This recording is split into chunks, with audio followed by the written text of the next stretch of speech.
Ma petite amie a dit, je peux partir, des hommes me supplient. Elle s'attendait à ce que je panique, mais j'ai répondu, super. La sortie est juste là.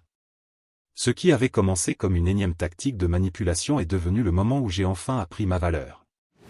Je m'appelle Seayo, j'ai 29 ans, ingénieur en mécanique, vivant à Denver avec celle que je pensais être la femme que j'allais finir par épouser. J'ai rencontré Yasmine il y a 2 ans dans un café du centre-ville, où elle prenait en photo son latte pour Instagram. J'ai été immédiatement attiré par sa confiance et sa créativité. Elle travaillait comme gestionnaire indépendante des réseaux sociaux, aidant des commerces locaux à construire leur présence en ligne, même si ses revenus variaient beaucoup selon les sponsors. Nous avons emménagé ensemble dans un loft du centre-ville après 8 mois, un endroit agréable que je pouvais payer grâce à mon salaire d'ingénieur, et pendant un temps, tout semblait parfait. Mais à un certain moment, Yasmine a commencé à utiliser les menaces de rupture comme arme nucléaire chaque fois que nous n'étions pas d'accord. Si je choisissais de passer le samedi à travailler sur ma Harley classique plutôt que d'aller au brunch d'une de ses amies influenceuses, si je préférais un restaurant simple plutôt que l'endroit branché qu'elle voulait absolument photographier, ou si je refusais d'acheter des billets hors de prix pour un concert qu'elle posterait ensuite comme contenu, la dispute finissait toujours de la même façon. Elle croisait les bras, penchait la tête avec sa moue étudiée et lâchait sa phrase culte, « Je peux partir à tout moment, des gars me supplient ».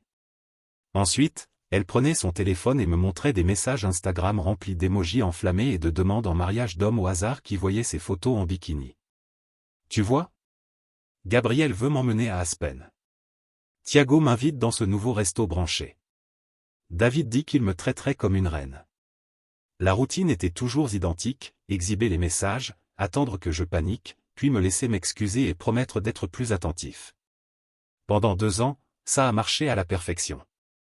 À chaque fois, je sentais ce nœud familier dans mon estomac, j'imaginais la perdre et je cédais aussitôt. Tu as raison, chérie. Laisse-moi annuler mes plans. Le problème, c'est que j'assumais presque toutes nos dépenses. Le loyer du loft, $2800 par mois. Les factures, environ $200. L'épicerie coûtait inexplicablement $600 par mois parce qu'elle n'achetait que des produits bio.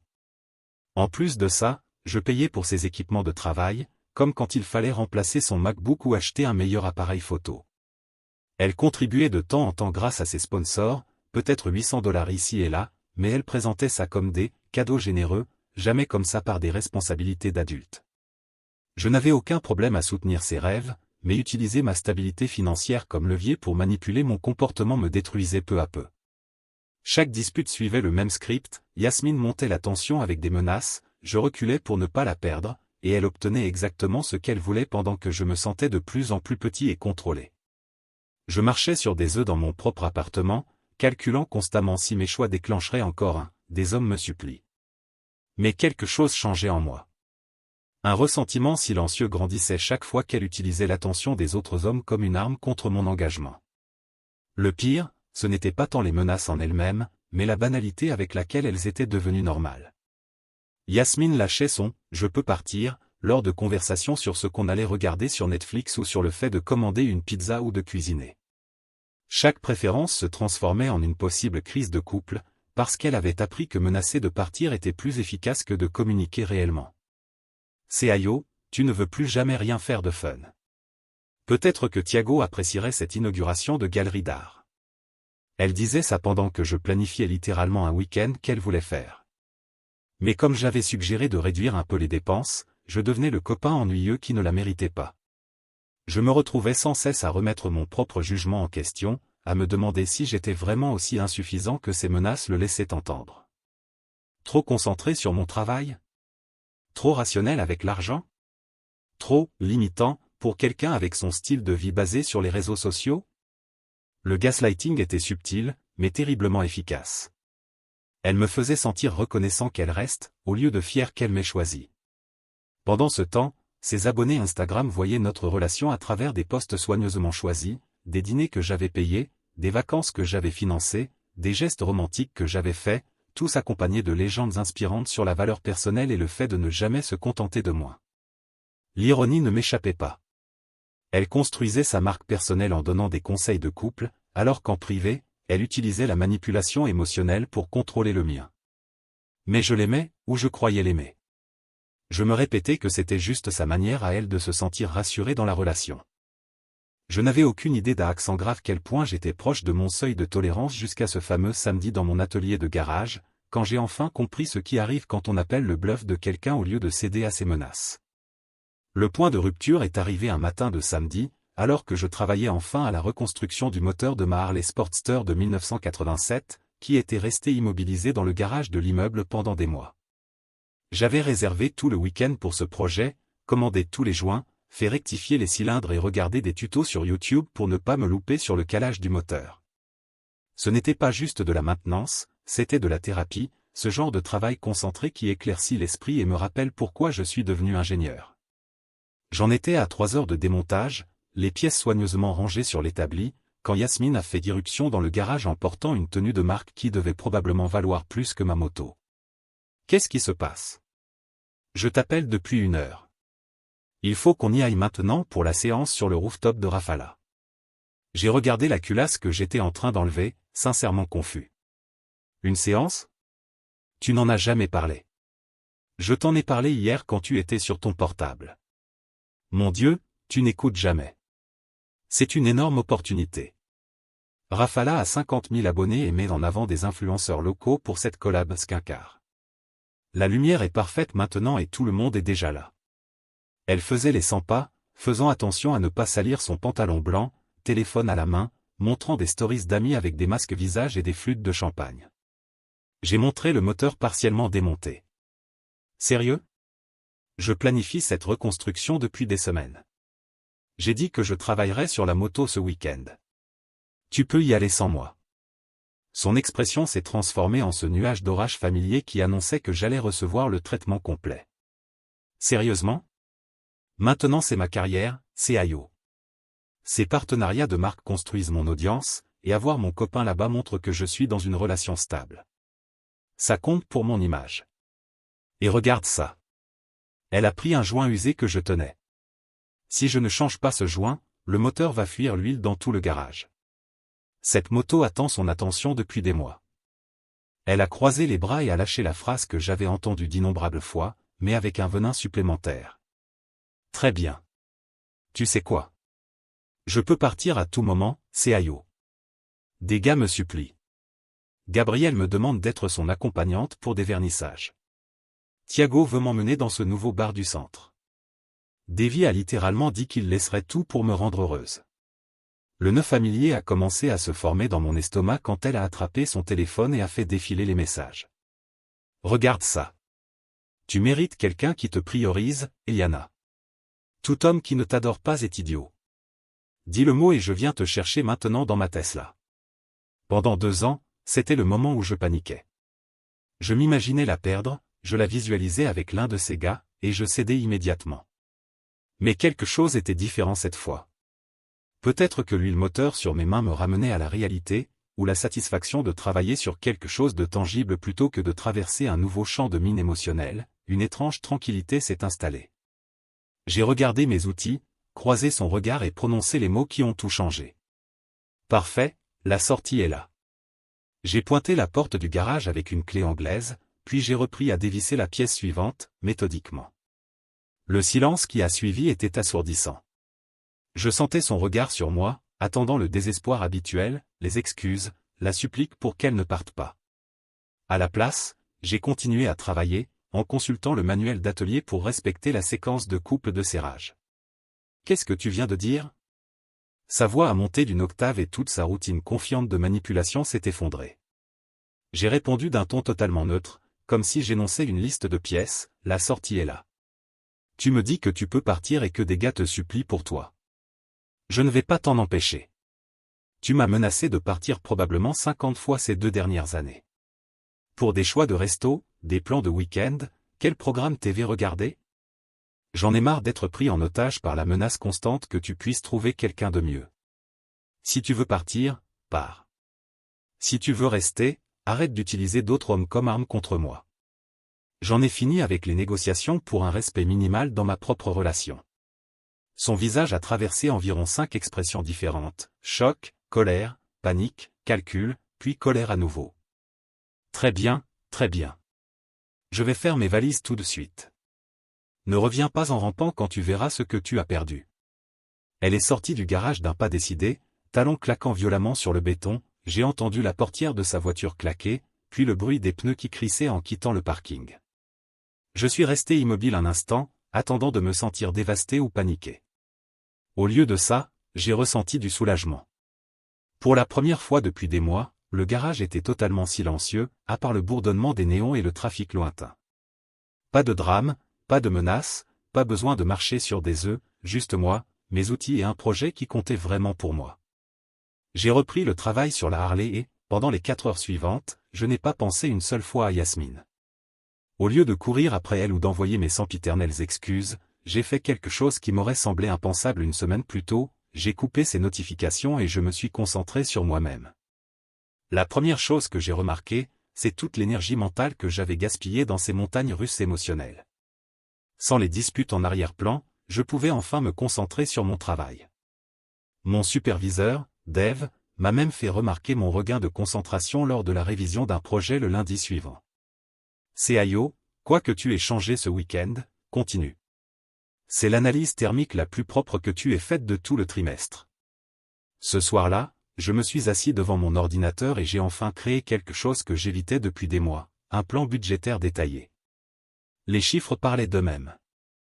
Nos dépenses communes atteignaient $4 200 par mois, $2 800 de loyer, environ $200 de factures, $600 de courses, $300 pour les abonnements et la maintenance de son matériel professionnel, sans compter des coûts aléatoires comme la salle de sport et des services de streaming premium qu'elle insistait pour considérer comme nécessaires au contenu. La contribution mensuelle moyenne de Yasmine tournait autour de $900, et encore, dans les bons mois où les sponsors payaient. Sans ces dépenses, j'économiserais plus de $800 par mois, de l'argent que je pourrais investir dans mes propres objectifs plutôt que de financer le style de vie Instagram de quelqu'un d'autre.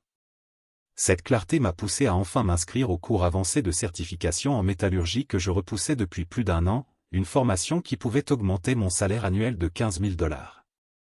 L'ironie n'a pas échappé à mon regard, la sortie dramatique de Yasmine avait libéré autant de ressources financières qu'énergie mentale, et tout ça me permettait enfin d'avancer dans ma carrière. Dès mercredi, je dormais mieux que depuis des mois. Je ne restais plus éveillé à me demander si j'avais dit quelque chose de travers ou à calculer comment éviter une nouvelle menace de rupture. J'ai recommencé à utiliser mes pauses déjeuner pour me reconnecter avec mon partenaire d'atelier, Ryan, qui depuis des mois me demandait de m'associer avec lui pour des projets de moto personnalisés. « Mec, où tu étais passé ?» m'a lancé Lucas quand j'ai enfin répondu à ses appels. J'ai 3 clients qui veulent des restaurations complètes et je ne peux pas tout gérer seul.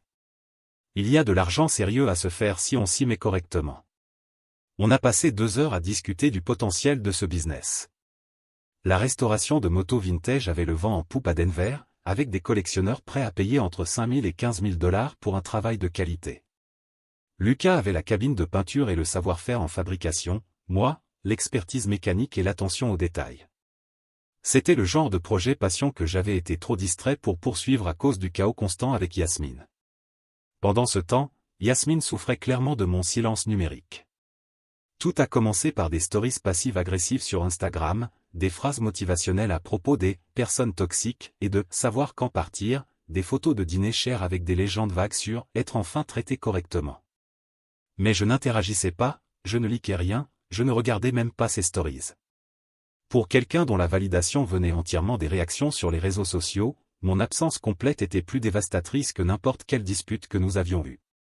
Ces publications sont devenues de plus en plus désespérées jusqu'au jeudi. Une photo d'elle en pleurs, mascara coulant, parfois, ce sont les personnes les plus proches qui te blessent. Un selfie dans le miroir avec la légende « Je me choisis enfin », pour la première fois, suivi de 3 émojis qui pleurent. Puis l'option nucléaire, une story montrant un bouquet de fleurs envoyé par quelqu'un qui se soucie vraiment, avec un gros plan sur la carte signée par son admirateur secret. Mais je la connaissais trop bien pour ne pas reconnaître sa propre écriture. Je n'ai pas réagi. Mon absence de réaction la rendait folle, à tel point qu'elle a commencé à laisser son téléphone déverrouillé sur le comptoir de la cuisine chaque fois qu'elle venait chercher des vêtements, juste pour s'assurer que je verrais le flot de messages de mecs réagissant à son énergie de « nouvelle célibataire ». Messages de Gabriel, Thiago, Davy et une demi-douzaine d'autres lui proposant des rendez-vous, des cadeaux, de la validation. Elle plaçait son téléphone de manière à ce que je ne puisse pas ignorer les conversations sur des dîners luxueux et des week-ends à l'extérieur. 2 mois plus tôt, ces messages m'auraient plongé dans une spirale de jalousie.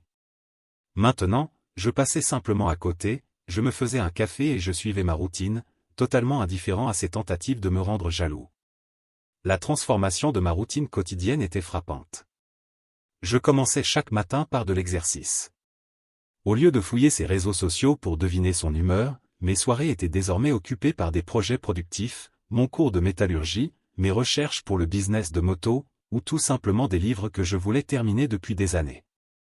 Sans le stress constant de devoir gérer les émotions de Yasmine, j'avais enfin l'énergie pour me consacrer aux choses qui comptaient vraiment pour mon avenir. Le vendredi, exactement une semaine après la confrontation dans le garage, je me sentais comme une personne complètement différente, plus calme, plus concentré, véritablement enthousiaste à propos de mes projets, au lieu de seulement chercher à éviter la prochaine crise émotionnelle. J'ai commencé à réaliser que ce que je prenais pour de l'amour était peut-être en réalité une addiction au chaos, confondant intensité et véritable connexion. La personne que je devenais sans la manipulation de Yasmine était quelqu'un que j'appréciais vraiment et cette prise de conscience me faisait plus peur que toutes ces menaces de rupture. Quand mon silence s'est prolongé jusqu'à la 2e semaine, Yasmine est passée en mode guerre psychologique totale. Son Instagram s'est transformé en une vitrine de rendez-vous coûteux et d'expériences de luxe. Chaque post était soigneusement conçu pour provoquer un maximum de jalousie, photo au Ritz-Carlton avec une mystérieuse main masculine posée sur la table, légende, enfin traitée comme la reine que je suis. Billet de concert sold out avec, quand quelqu'un écoute vraiment tes goûts musicaux, suivi d'emoji cœur.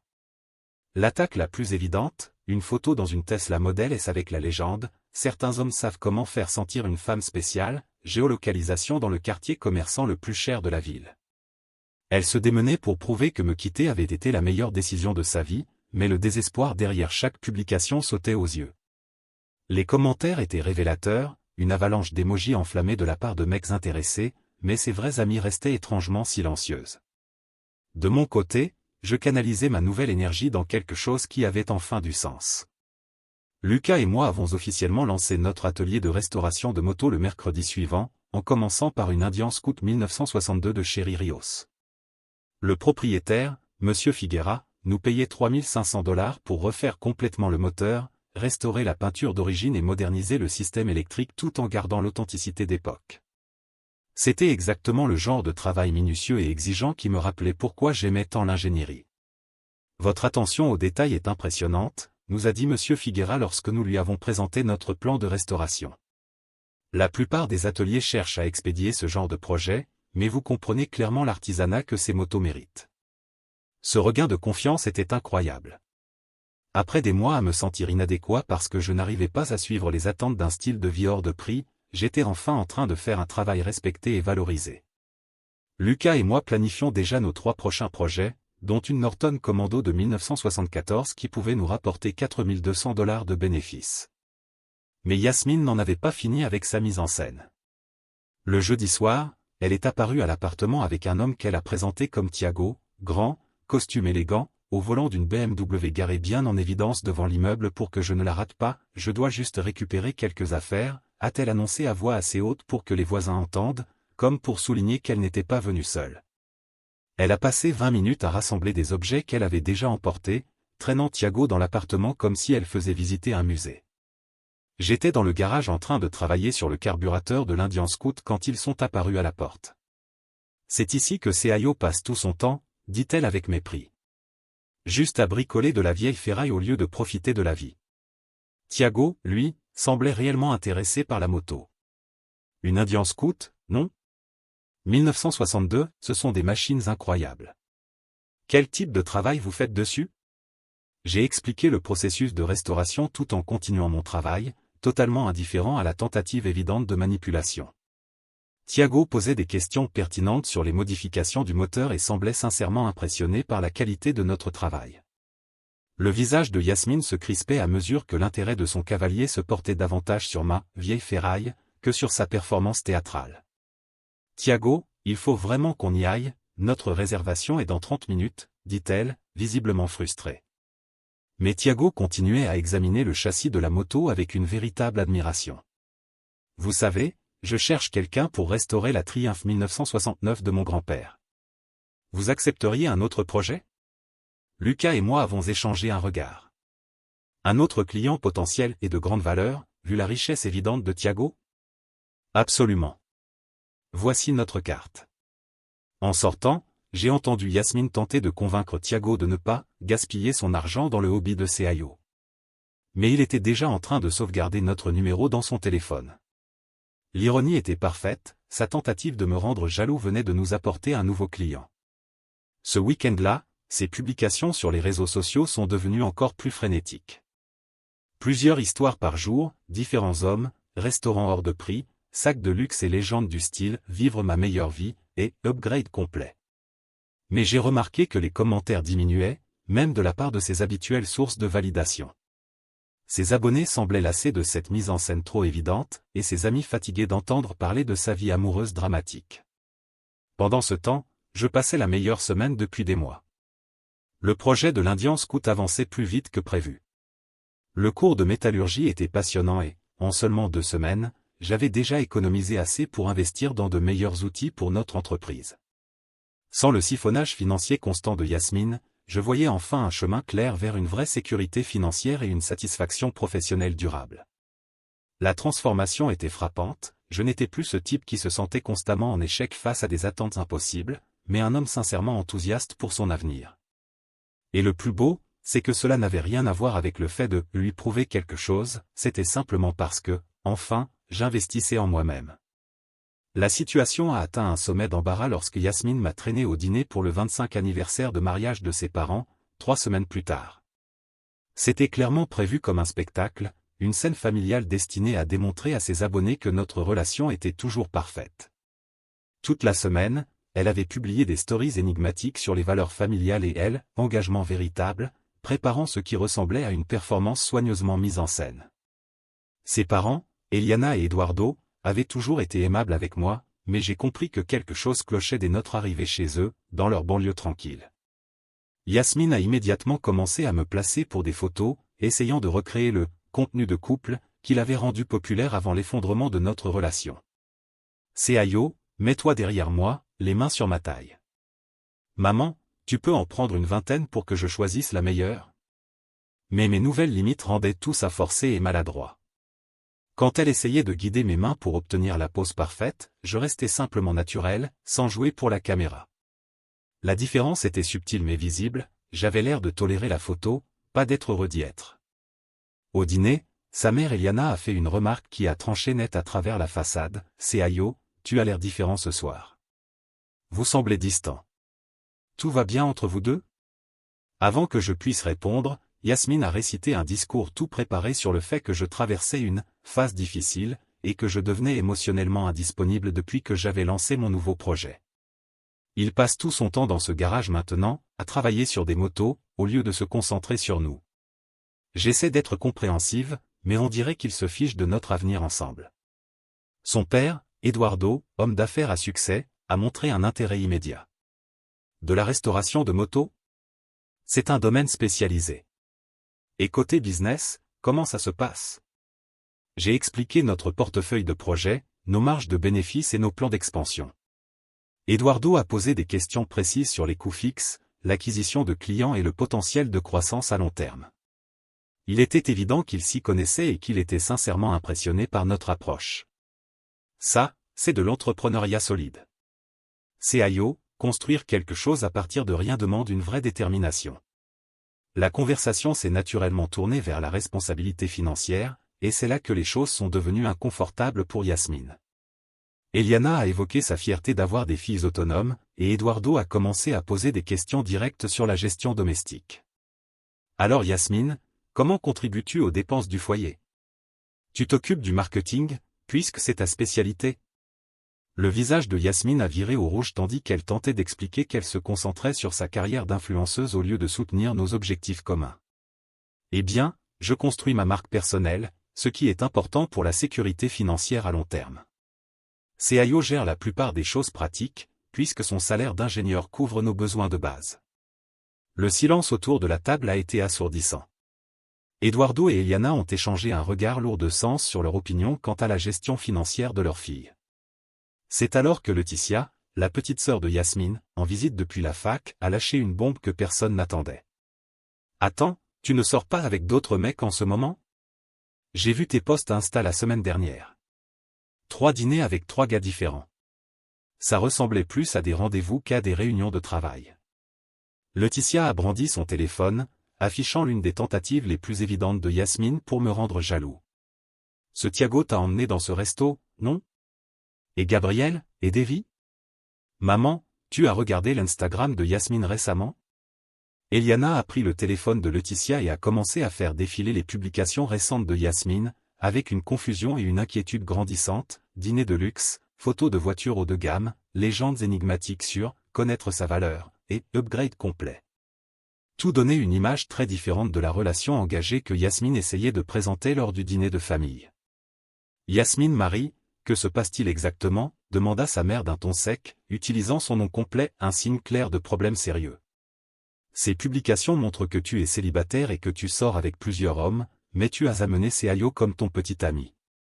Je suis très confuse quant à ton véritable statut. » Yasmine tenta d'expliquer que ces posts n'étaient que du « contenu » et du networking, mais ses parents n'achetèrent pas l'histoire. Eduardo demanda directement si nous étions ensemble ou séparés, et pourquoi elle posait avec d'autres hommes si nous étions soi-disant en train de « résoudre nos problèmes ». La soirée se déroula ainsi, Yasmine devenant de plus en plus défensive tandis que sa famille réalisait que sa persona en ligne était soit complètement fausse, soit révélatrice de graves problèmes de couple. Je suis resté silencieux la plupart du temps, ne répondant qu'aux questions directes avec honnêteté, laissant Yasmine s'enfoncer toute seule dans ses explications de plus en plus invraisemblables. Au moment du dessert, il était évident que ces tactiques de manipulation n'avaient aucun effet face à un public qui la connaissait assez bien pour voir au travers de sa mise en scène. Ses parents étaient déçus. Laetitia, sa petite sœur, affichait une confusion totale face au comportement de Yasmine. Et Yasmine, furieuse, comprenait que sa tentative de validation familiale soigneusement préparée avait échoué. Le retour à la maison se fit dans un silence pesant, seulement interrompu par le bruit frénétique de Yasmine tapant sur son téléphone, probablement pour préparer des posts de « damage control » sur le drame familial et le fait d'être « incomprise ». Mais le véritable dommage était ailleurs, sa crédibilité. Les personnes dont l'opinion comptait réellement avaient vu son vrai visage, et aucune story Instagram ne pouvait effacer cette réalité. Après le désastre du dîner, Yasmine passa en mode nucléaire. Un mois d'échec dans ses tentatives de manipulation l'avait clairement poussée au désespoir, et elle décida de mettre en scène la sortie la plus dramatique de toute notre relation. Je suis rentré un mardi soir et j'ai trouvé des valises de luxe alignées dans le salon comme une barrière, avec Yasmine stratégiquement installée sur le canapé, téléphone bien en place, manifestement en direct sur Instagram. Elle avait transformé l'appartement en plateau, éclairage soigneusement disposé, carte avec un texte préparé posé à côté de son ordinateur. Salut à tous. Merci d'être là pour ce live si important, disait-elle à la caméra, voix tremblante d'une émotion parfaitement répétée. On me demande beaucoup de questions sur mon statut amoureux et je pense qu'il est temps d'être complètement honnête sur ce que je traverse. Je suis resté dans l'entrée, sac de travail à la main, observant sa performance pour un public qui ne m'avait pas encore vu. Elle portait une robe blanche d'été qui passait bien à l'écran et s'était placée de façon à ce que les valises apparaissent en arrière-plan, la narration visuelle parfaite d'une femme forte qui choisit enfin elle-même. Parfois, tu réalises que tu t'es contenté de quelqu'un qui ne correspond pas à ton énergie, à tes ambitions ou à ta vision du futur, poursuivit-elle en s'essuyant les yeux avec un mouchoir. C'est effrayant de quitter le confort et la sécurité, mais rester dans une relation où tu n'es pas valorisé est plus effrayant encore que de recommencer à zéro. Les commentaires défilaient, une pluie d'émojis cœur, de « tu mérites mieux » et l'habituel choral d'hommes prêts à la traiter comme une reine. Elle se nourrissait de cette validation, gagnant en confiance à chaque mot de soutien. J'ai porté seul ce couple émotionnellement et financièrement depuis des mois, en essayant de construire quelque chose avec quelqu'un de plus intéressé par de vieilles motos que par un vrai avenir commun. C'est à ce moment que je suis entré dans le champ de la caméra, posant mes clés sur le comptoir et desserrant ma cravate, comme n'importe quel mardi ordinaire. Son attitude changea instantanément, passant de la confiance théâtrale à la panique pure, comme un cerf figé dans les phares, en réalisant que son monologue venait d'être interrompu par la réalité. « Oh, Seayo est rentré » dit-elle, soudain incertaine. Le chat explosa de curiosité et de demande pour voir ma réaction. Besoin d'un coup de main pour charger la voiture, demandai-je calmement, en montrant les valises en allant vers le frigo. Pas de colère, pas de supplication, pas de confrontation dramatique, juste une solution pratique. Son visage passa par une dizaine d'expressions alors qu'elle tentait de comprendre ma totale absence de désespoir. Le public du live, lui, était captivé, mais pas du tout de la manière qu'elle espérait.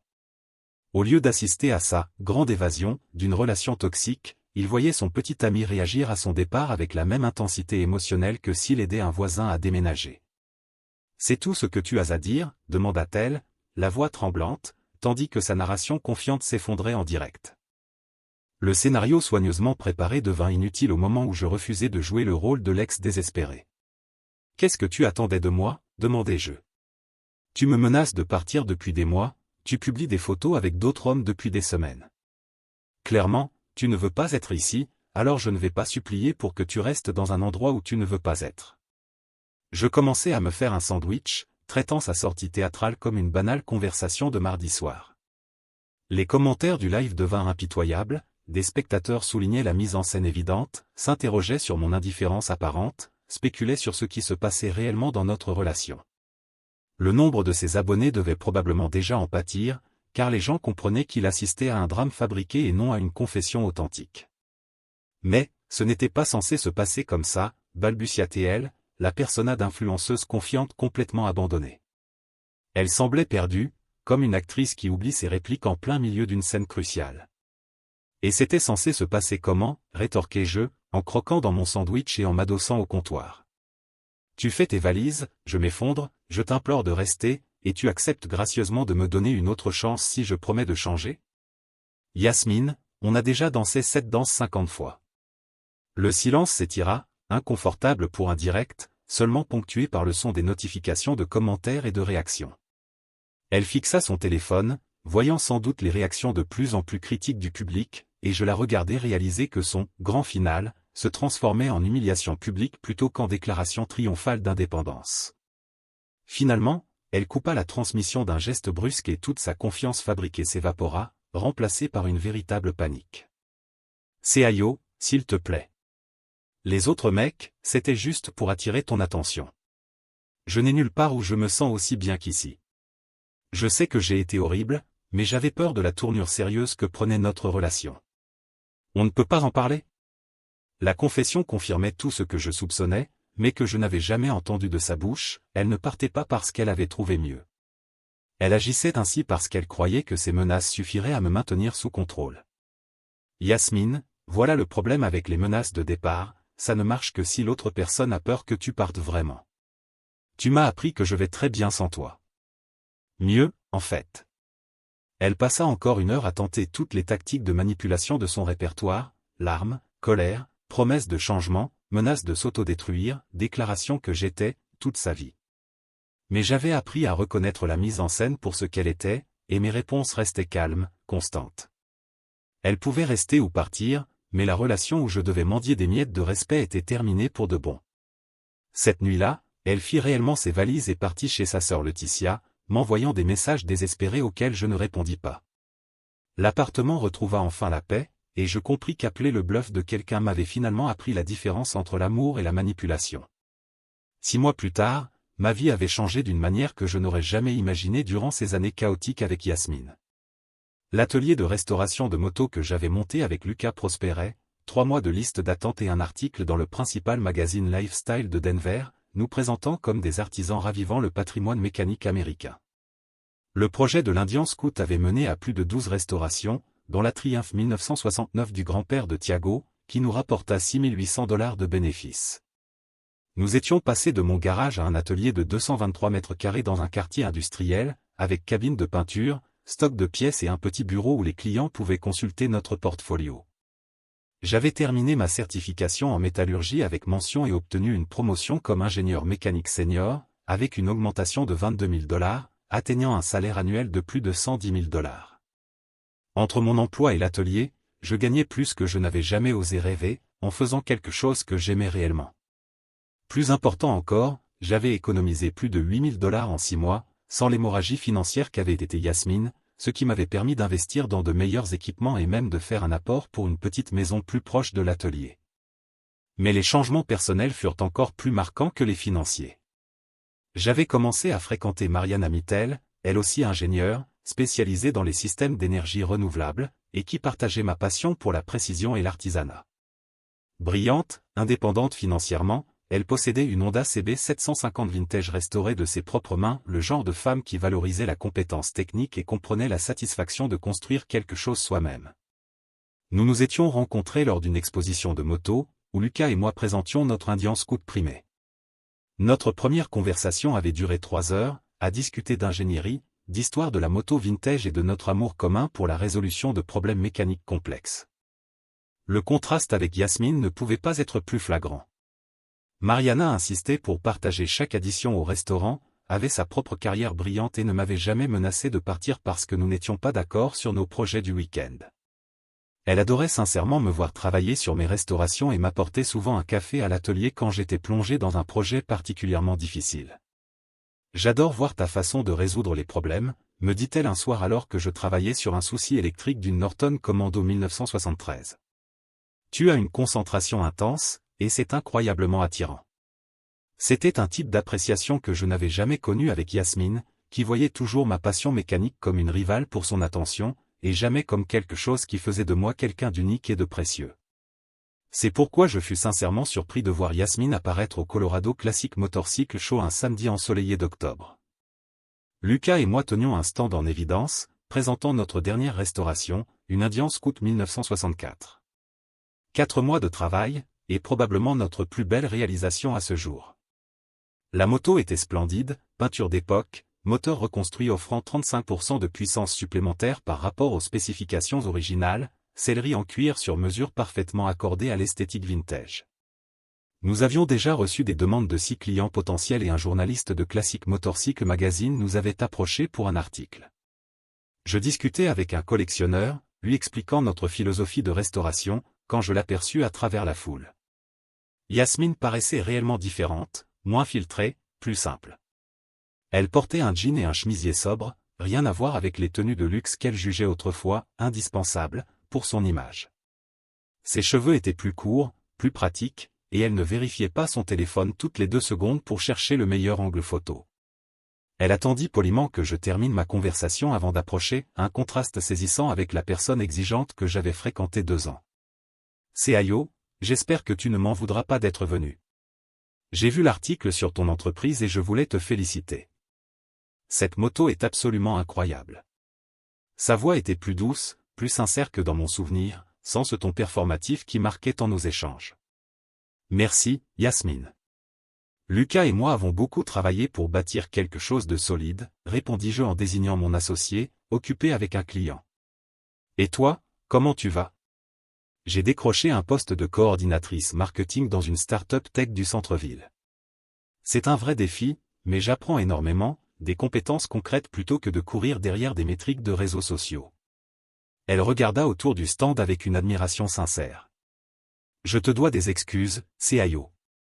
De vraies excuses, pas celles manipulatrices que je faisais avant pour obtenir ce que je voulais. Te perdre a été l'électrochoc dont j'avais besoin pour grandir et prendre mes responsabilités. Avant que je puisse répondre, Mariana apparut à mes côtés, tenant 2 cafés. Elle portait sa veste en cuir par-dessus un t-shirt vintage de groupe et dégageait une confiance naturelle, authentique, loin des apparences fabriquées. « Salut, mon amour. J'ai pensé que tu aurais besoin de caféine, » dit-elle en m'embrassant sur la joue, avant de remarquer Yasmine. « Oh, désolé d'interrompre. Mariana, voici Yasmine, mon ex. Yasmine, voici Mariana. » À ma surprise, la présentation se passa sans tension. Mariana tendit la main avec un sourire chaleureux, enchantée, Yasmine. Seayo m'a dit que vous aviez eu de bons moments ensemble avant la rupture. Tous les bons moments, c'était grâce à lui, répondit Yasmine en serrant la main de Mariana avec une sincérité désarmante. J'étais trop immature pour voir ce que j'avais. Tu as de la chance de l'avoir trouvé. Elles échangèrent quelques mots sur l'exposition et sur nos projets. Je regardais le visage de Yasmine quand Mariana décrivit sa propre formation d'ingénieur et la restauration de sa Honda vintage. Pas de jalousie, pas de compétition, juste du respect pour quelqu'un qui partageait visiblement mes passions et mes valeurs. Je ferais mieux de te laisser retourner à tes clients, conclut finalement Yasmine. Seayo, je suis sincèrement heureuse pour toi. Tu mérites quelqu'un qui apprécie tout ce qui fait de toi une personne spéciale. Je suis désolé de ne l'avoir compris que trop tard. Alors qu'elle s'éloignait, Mariana me serra la main. On dirait qu'elle a vraiment changé. Ça doit être agréable de savoir qu'elle comprend enfin ce qu'elle a perdu. Je regardais Yasmine disparaître dans la foule. Elle n'était plus la femme manipulatrice et capricieuse qui brandissait la menace de rupture comme une arme, mais quelqu'un qui avait visiblement fait un vrai travail sur elle-même. Oui, répondis-je. C'est agréable. Mais honnêtement, je suis surtout reconnaissant qu'elle m'ait aidé à comprendre ce que je mérite vraiment. Ce soir-là, Mariana et moi avons célébré la signature de 3 nouveaux contrats de restauration en cuisinant ensemble chez moi, travaillant côte à côte dans un silence confortable ponctué de conversations légères sur nos journées respectives. En rangeant ensemble, chose que Yasmine n'avait jamais proposé de faire, je réalisais que faire face au bluff de quelqu'un m'avait appris la leçon la plus importante de ma vie d'adulte: la bonne personne n'utilise pas l'amour comme monnaie d'échange, ni la menace de partir comme arme. Elle reste, affronte les difficultés avec toi et construit quelque chose de plus fort que ce que l'un ou l'autre aurait pu bâtir seul. Parfois, la meilleure réponse à « je peux partir » est simplement de laisser la porte ouverte, et de découvrir que la personne qui en vaut la peine n'utiliserait jamais cette menace. Commentaire Monsieur Reddit.